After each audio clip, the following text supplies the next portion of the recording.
Welcome to this Tutor to You Sociology topic video on crime and deviance. In this video we're going to look at corporate crimes and the Rana Plaza factory collapse. The Rana Plaza factory collapse in Bangladesh, which occurred on April 24, 2013, is one of the deadliest industrial disasters in history. Over 1,100 people died and more than 2,500 were injured when the 8-storey building housing garment factories, a bank and shops collapsed. The tragedy revealed widespread corporate negligence, unsafe working conditions, and a prioritisation of profit over human life.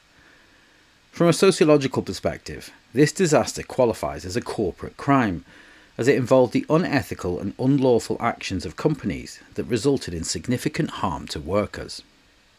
Rana Plaza, located in Savar near Dhaka, housed several garment factories that produce clothing for well-known global brands. On the day before the collapse, workers noticed cracks in the building and raised concerns.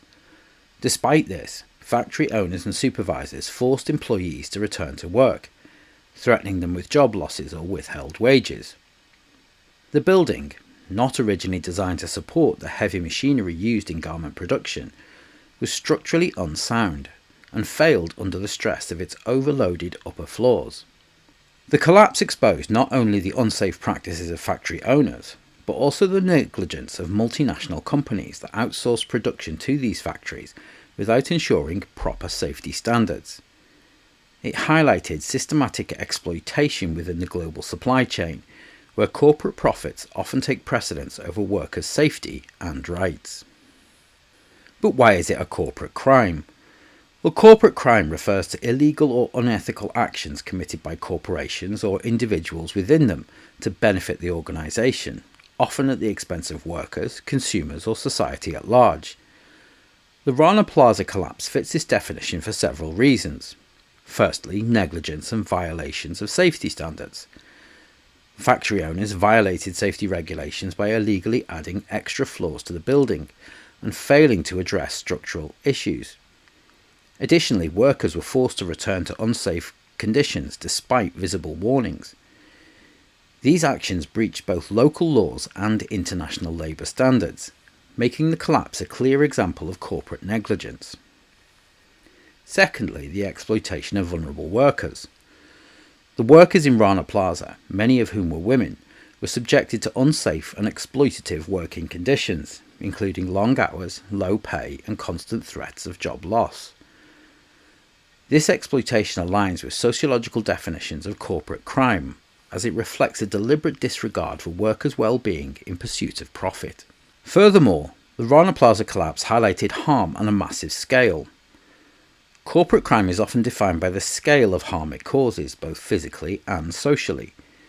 The Rana Plaza collapse resulted in the deaths of over 1,100 workers, leaving thousands of families devastated. The event also exposed the structural inequalities and power imbalances within global capitalism. And finally, the complicity of multinational brands. Many global fashion brands, including Primark, Mango and Benetton, outsourced production to factories in Rana Plaza. While these brands claimed ignorance of the unsafe conditions, critics argue that they were complicit due to their failure to enforce ethical supply chain practices. This reflects the corporate crime concept of indirect harm, where companies benefit from unethical practices carried out by their subcontractors. Sociologists provide several theoretical frameworks to understand the Rana Plaza collapse as a corporate crime, including strain theory. Strain theory suggests that pressure to achieve certain goals, such as maximising profits or meeting production deadlines, can push individuals and organisations towards deviance. In this case, factory owners and multinational brands prioritise profit and efficiency, leading them to cut corners on safety and ethical practices. Secondly, from a Marxist perspective, the collapse reflects the inherent exploitation within capitalist systems. Workers in developing countries like Bangladesh are part of a global supply chain where corporations extract maximum profit by minimising costs, often at the expense of safety and labour rights. The Rana Plaza tragedy is a stark example of how this system perpetuates harm. Other sociological explanations include differential association theory. Sutherland's differential association theory highlights how corporate cultures can normalise deviant behaviour. Within the garment industry, practices like ignoring safety regulations, underpaying workers and exploiting labour have become normalised, leading to widespread corporate deviance. Corporations involved in the Rana Plaza supply chain also used neutralisation techniques, as outlined by Matza and Sykes, to deflect blame. For example, they denied responsibility by claiming that safety was the responsibility of local factory owners, or that they were unaware of the conditions. And this aligns with Sykes and Matza's concept of rationalising deviant behaviour. And finally, globalisation and power imbalances. Globalisation has shifted production to low-wage countries like Bangladesh, where labour laws are weak or poorly enforced.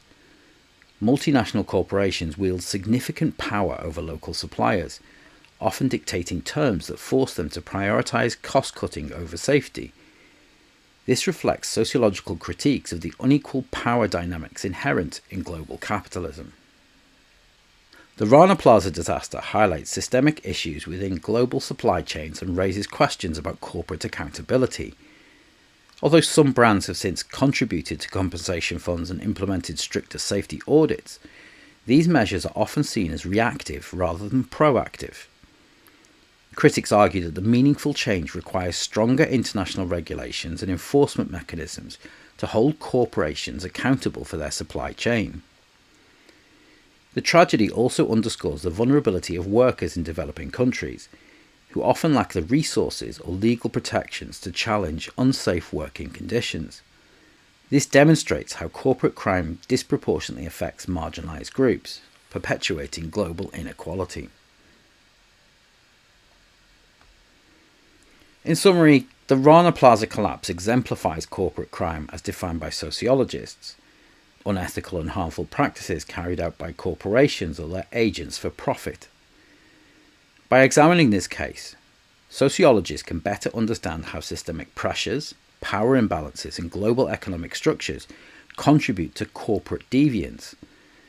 The tragedy serves as a stark reminder of the human cost of unchecked corporate power and the urgent need for greater accountability in the global economy. That concludes this Tutor to You Sociology topic video on crime and deviance, looking at corporate crimes and the Rana Plaza factory collapse. Thanks for watching.